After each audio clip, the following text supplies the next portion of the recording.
A graça e a paz de Jesus esteja sempre presente na sua vida. Que bom! Eu quero, nesse momento, mandar um abraço a todos os homens aí da Igreja Cristã Evangélica de Murici dos Portelas. Um prazer imenso falar com você. Obrigado ao pastor João Marcos pela liberdade que me dá de poder compartilhar desta palavra de Deus. Se você ainda não me conhece, eu sou o pastor Claudiano Costa. Estive alguns anos pastoreando a primeira igreja batista em Parnaíba. E pastoreando esta igreja, pude conhecer aí alguns líderes que estão com os irmãos nesse tempo que foi um tempo agradável, um tempo onde o Senhor cuidou e continua cuidando de cada um de nós. E agora recebo esse desafio de partilhar da palavra do Senhor com os amados, e a coisa que me dá alegria é compartilhar desta verdade de Deus, tá bom? Então, primeiro, muito obrigado, é um privilégio estarmos juntos, é um privilégio colocarmos as nossas vidas diante de Deus. E para que esse momento Deus continue nos conduzir, eu quero convidar você para orarmos juntos. Vamos orar? Vamos apresentar a nossa vida a Deus em oração? Pai querido, muito obrigado por teu amor e por tua graça, por tua palavra revelada a nós. E que possamos crescer juntos nesta palavra. Agora, Pai, eu intercedo de uma forma muito especial pela Igreja Cristã Evangélica em Murici dos Portelas, pelos homens que compõem esta igreja. Que o Senhor conduza e sustente a cada um segundo a tua vontade. Que nós juntos possamos, ó Pai, continuar a te servir na propagação do reino de Deus, pois eu oro a ti agradecido, em nome de Jesus. Amém, amém. Nesse tempo de pandemia, esse tempo de quarentena, algumas coisas mudaram, inclusive a possibilidade aí de estarmos juntos compartilhando a palavra de Deus de forma presencial. Mas Deus nos deu ferramentas como esta para compartilharmos então. Vamos lá. O tema que me foi sugerido é o homem cristão e o papel no casamento. E esse é um tema muito promissor. No último dia 9 de janeiro, Deus me deu a alegria de completar, juntamente com 28 anos de casados, 28 anos de casamento, servindo a Deus.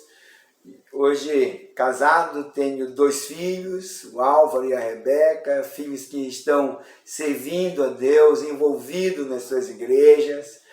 Não congregamos mais de uma forma definitiva na mesma igreja, estou aqui em Luiz Correia, e eles, apesar de nesses dias estarem comigo aqui, aproveitando aí férias, folga, estão em São Luís e ali congregam e participam da liderança de sua igreja. Isso é bênção de Deus, mas é bênção do caminhar da vida do cristão na vontade do Senhor, no estar junto com Deus. E o texto que eu quero compartilhar sobre isso é um texto que talvez você conheça a partir do o texto de Efésios, capítulo 5, você olha para esse texto e conhece a partir, então, de quando vêm os deveres para a mulher, de quando vêm os deveres conjugais, do verso 22. Mas eu quero caminhar com isso dentro de uma perspectiva. Primeira coisa do tema que nós temos é que é o homem cristão. Então, os padrões de vida estabelecidos na palavra de Deus só são possíveis ser vividos quando primeiro temos um relacionamento com Deus. Não podemos viver um padrão cristão ou esperar que alguém viva sem que esta pessoa tenha entregue a sua vida a Cristo. Por isso, a primeira coisa ao marido cristão é ele ter um compromisso com Cristo. Efésios, capítulo de número 5, verso 18 a 21, apresenta o padrão de vida do cristão. Vamos olhar o texto? Efésios 5, de 18 a 21. Qual é o padrão de vida do cristão? Diz assim: o texto, não se embriaguem com vinho, que leva à libertinagem, mas deixem-se encher pelo Espírito, falando entre si com salmos, hinos, cânticos espirituais, cantando e louvando de coração ao Senhor, dando graças constantemente a Deus, Pai de todas as coisas, em nome do Senhor Jesus Cristo, sujeitando-se uns aos outros por temor a Cristo. O que temos nesse verso é o padrão da vida cristã, seja de homem, de mulher, seja de alguém que é solteiro, de alguém que é casado, independente de qual o seu estado de vida. E você que tem o seu compromisso com Deus, a questão agora é quem domina a sua vida. O texto propõe duas formas de domínio de vida. Aquele que é dominado pelo fruto da carne, apresentado aqui como o vinho. Não vos embriagueis. Aquele que vive embriagado não tem mais o controle das suas próprias ações. Em contraste com a embriaguez pelo vinho, nós temos a vida cheia do Espírito. E a vida cheia do Espírito é a vida do cristão. Enchei-vos do Espírito, ou permitam que o Espírito de Deus encha a sua vida. Como é que nós crescemos na vida cristã? Através da leitura, da oração e do serviço cristão. A partir de então, nos versos 19, 20 e 21, que nós acabamos de ler, nós vamos encontrar o padrão de vida do cristão. Olha só como a palavra de Deus é didática para nós. O padrão de vida do cristão está no verso 19, da seguinte forma, quero lembrar para você aqui. Diz o texto, falando entre si com salmos, hinos e cânticos espirituais, cantando e louvando de coração ao Senhor. A linguagem é um indicativo da vida de um cristão cheio do Espírito.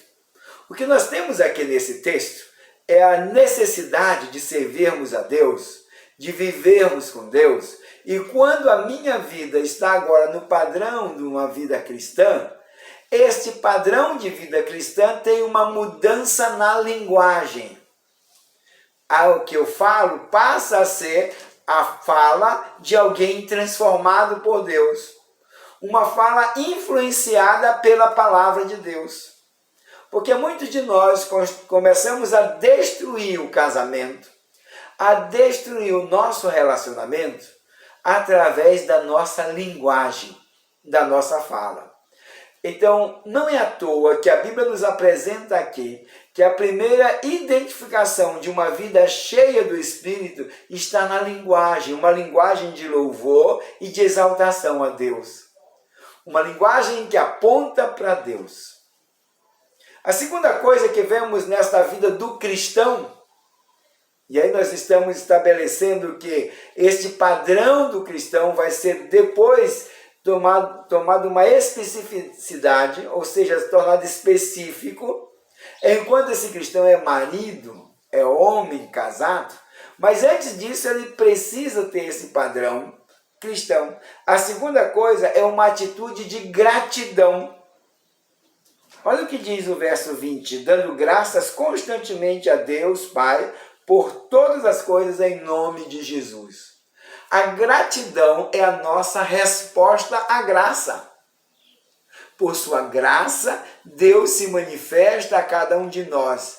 E agora, reconhecendo que eu sou imerecedor do amor de Deus e do perdão que vem, ou seja, da sua misericórdia, a minha resposta natural é gratidão.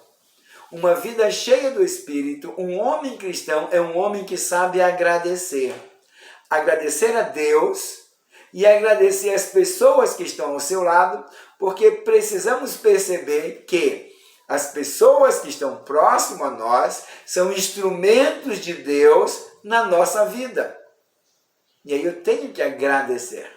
Então, uma vida cheia do Espírito, uma vida de um padrão cristão, é uma vida que tem uma linguagem transformada, uma atitude de gratidão, A linguagem é para com o outro, a atitude de gratidão para com Deus e para com o outro.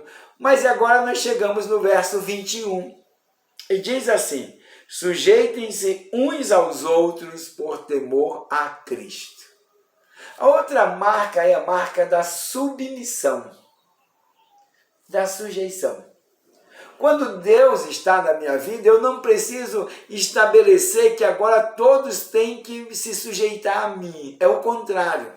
É a posição de servo. Quando eu lido aqui com a igreja, e algumas pessoas dizem, não, temos que fazer um trabalho voluntário. O cristão não é voluntário na obra de Deus. Ele é servo. Porque voluntário demanda, especialmente na nossa cultura, o entendimento de fazer se eu decidir fazer. Mas o servo é aquele que faz porque Deus manda fazer. E a decisão não está nele, mas no Senhor que ordena. Eu agora sou servo de Cristo, para fazer tal coisa. E enquanto servo eu devo me humilhar, sujeitando-vos uns aos outros.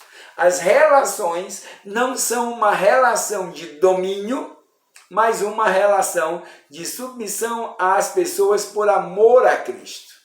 Por isso as marcas de um cristão estão bem claras aqui. O cristão é identificado através da linguagem, da atitude de gratidão e de uma vida de submissão. A partir do verso 22, Paulo continua falando sobre a vida cheia do Espírito. E é isso interessante lembrar a você.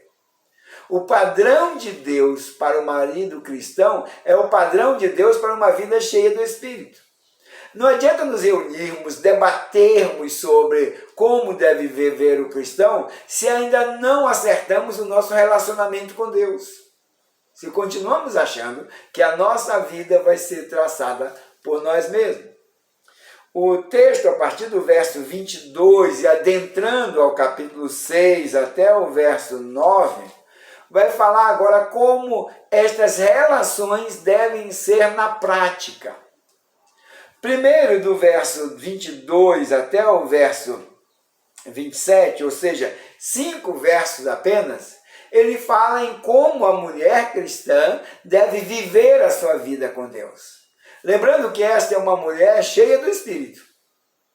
A partir do verso 28, ele estabelece para nós, maridos, qual deve ser o padrão de vida do cristão. Então, antes de você pensar em tudo isso, o caminho principal a ser trilhado é como está a sua vida com Deus. Cheia do Espírito ou longe de Deus? Quando vivemos cheios do Espírito, quando vivemos com Deus, estas ações tentam a ser desejáveis e não um peso.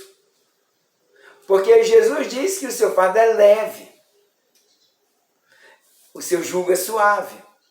Então, o meu relacionamento com Deus vai determinar se fazer a vontade de Deus é um peso ou é um privilégio. Se é algo que eu quero longe ou se é algo que eu desejo. E agora nós estabelecemos, eu vou ler a partir do verso 28, acompanhe aí na sua Bíblia, no celular, não só ouça, acompanhe comigo. Diz assim o texto a partir do verso 28, direcionado aos maridos cristãos.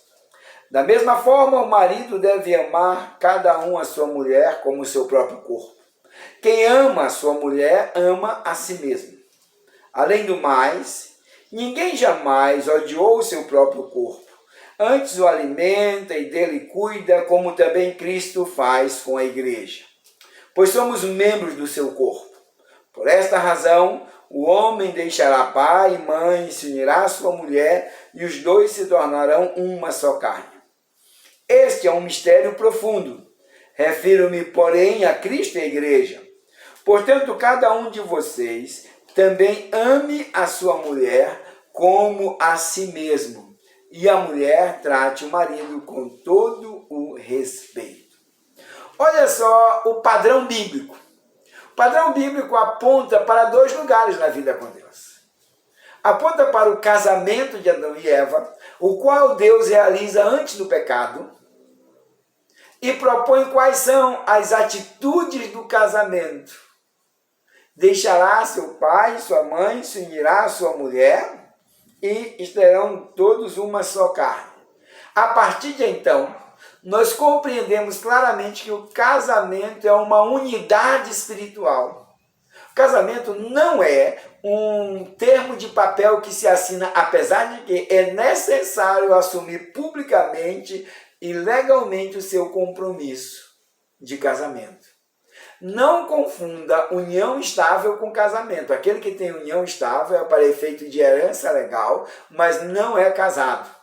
E eu aconselho a você, que você já está vivendo com alguém maritalmente, case, para que assuma diante de Deus estes compromissos de uma aliança espiritual.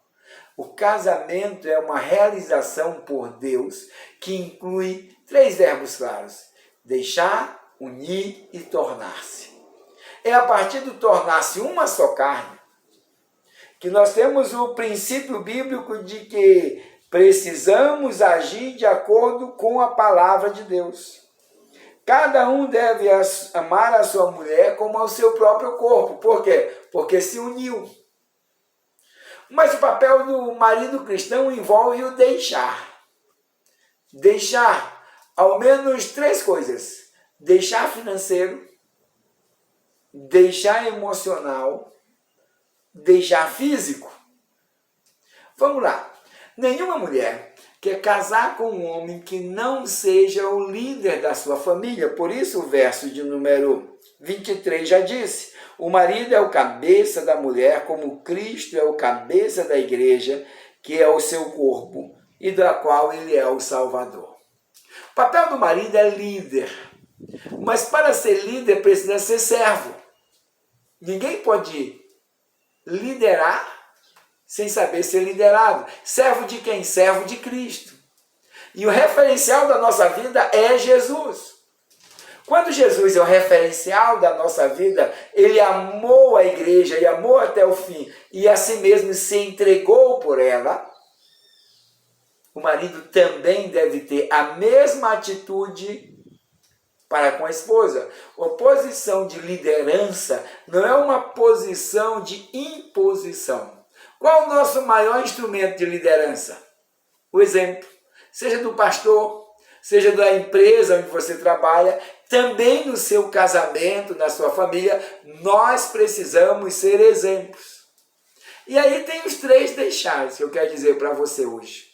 Primeiro é o deixar emocional. Isso mesmo.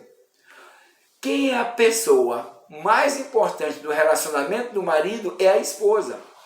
E as decisões e os assuntos precisam ser tratados com a esposa. Não é mais sua mãe, nem seu pai, que devem ser as primeiras pessoas a saber das suas inquietações emocionais e das suas frustrações. Isso cabe à esposa. Então, quando eu deixo pai e mãe, não é que agora eu vou abandoná-los, mas eu vou dividir da aliança espiritual que você fez, do casamento que você tem, dividir a sua vida com a esposa. Então eu preciso emocionalmente deixar de ser o filhinho da mamãe, filhinho do papai, e ser o servo de Deus, agora líder, porque você tem agora 2 vínculos de família. Uma de onde você veio, mas especialmente aquela a qual você está liderando e para a qual você está construindo. Para que eu possa construir esta nova família, eu preciso emocionalmente ligar-me a esta família. Há segundo deixar, que é o deixar financeiro. Sustento da sua família é responsabilidade sua. Não podemos ver os pais, sogros, sogra, alguém, como uma fonte de financiamento do seu casamento. O deixar financeiro é agora os 2 construírem a sua vida juntos. Uma das coisas que tem invadido o evangélico brasileiro de uma forma muito clara são os valores do mundo. E os valores do mundo não são aqueles do meu tempo de criança, que na igreja se ia decidir se batia palma no culto ou não, que tamanho era a roupa ou não. Mas o mundanismo entrar na igreja é quando os valores do mundo passam a ser os valores dos cristãos. Por exemplo, namorados e noivos estão demorando muito a se casar, têm relacionamentos muito longos de namoros. E me permita dizer, grande parte deles traçam o seu aspecto de vida aos moldes do mundo. Olha, primeiro eu vou me formar, ter um emprego, ter minha casa própria, eu vou construir toda uma estrutura para depois casar. O casal não construiu junto. A possibilidade de um casamento onde um chega com a estrutura e quer trazer o outro para dentro de uma vida que ele mesmo construiu, e não de uma vida construída pelos dois, a probabilidade de não dar certo é muito grande. Então, se você que está vendo esse vídeo, é alguém que ainda não casou, decidam no tempo certo, mas construírem a vida juntos. Esse é um valor muito claro da palavra. Assumirem as responsabilidades. Uma outra coisa clara é que não dá para aquele que vai casar imaginar, ou aquela, e aí para as mulheres também, imaginar que vão ter o padrão de vida que seus pais têm. Porque provavelmente seus pais estão casados já há 20 anos. Quando eles começaram não era assim. A questão é que alguns querem casar e começar como os outros estão 20 anos depois. Por isso, não crie expectativa errada. Comece a partir de onde você está, porque é preciso deixar financeiro. Você é líder da família por isso. A segunda coisa é deixar físico. Lembra aquele ditado? Quem casa, quer casa. Eu digo o seguinte, quem casa quer grana. E quando você tem a grana, você pode ter a casa. Ah, mas eu tenho a casa dos meus sonhos. Sim, vocês vão construir juntos. Daqui a 10, 15 anos podem ter a casa dos sonhos. 20. Mas no começo, se não é possível, não vá morar com o sogro, não vá morar com a sogra. É preciso deixar físico, cada um morar em sua própria casa para que tanto o marido quanto a esposa saibam que aquilo é responsabilidade sua. É interessante que passam alguns anos. Conheço casais que passam 5, 10 anos. E o marido, quando vai visitar a casa dos pais, diz à esposa o seguinte, olha, espere que eu vou lá em casa. Olha aqui comigo. Não é mais lá em casa, depois que você casou. É na casa dos meus pais. Sua casa é onde você mora com a sua esposa. Então, quando você for à casa dos pais e deve visitá-los oportunamente, você deve dizer, olha, eu estou indo ali à casa dos meus pais. Não lá em casa. Por isso, deixar é importante. O padrão de vida para o cristão é um padrão aos moldes de Deus que nos leva a relacionamentos que tenham uma boa linguagem.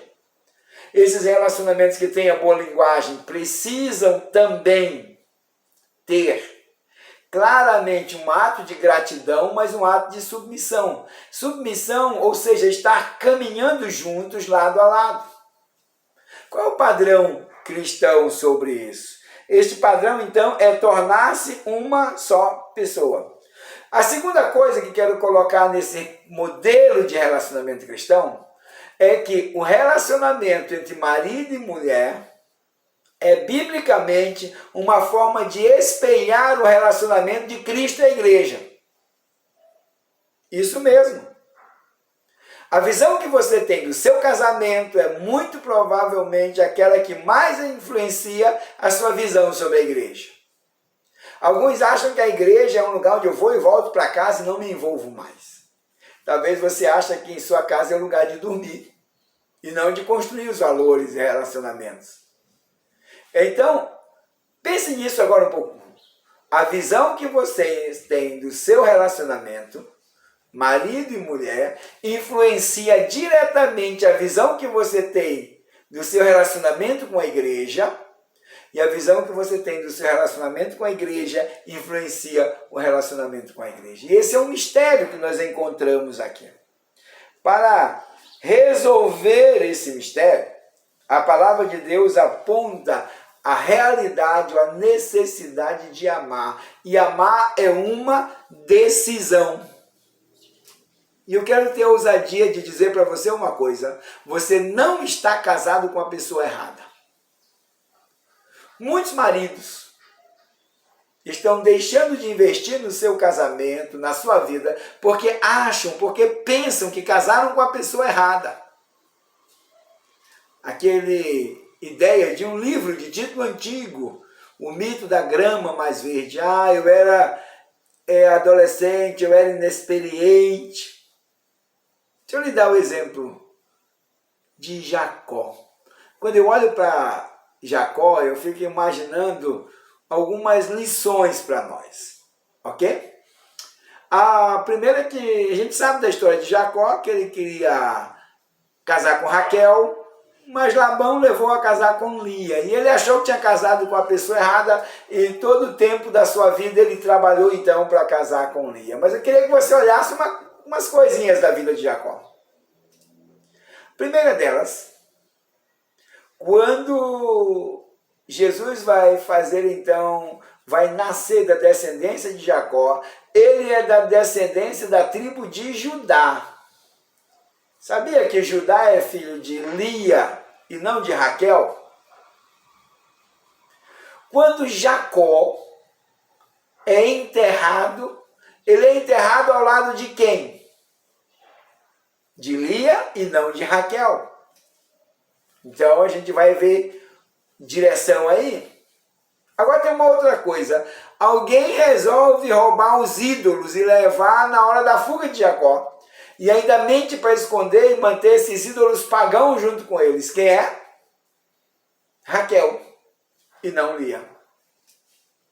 Permita-me dizer que eu compreendo que o projeto de Deus para a vida de Jacó estava com Lia. Mas ele achou que estava com a mulher errada e queria então casar com outra.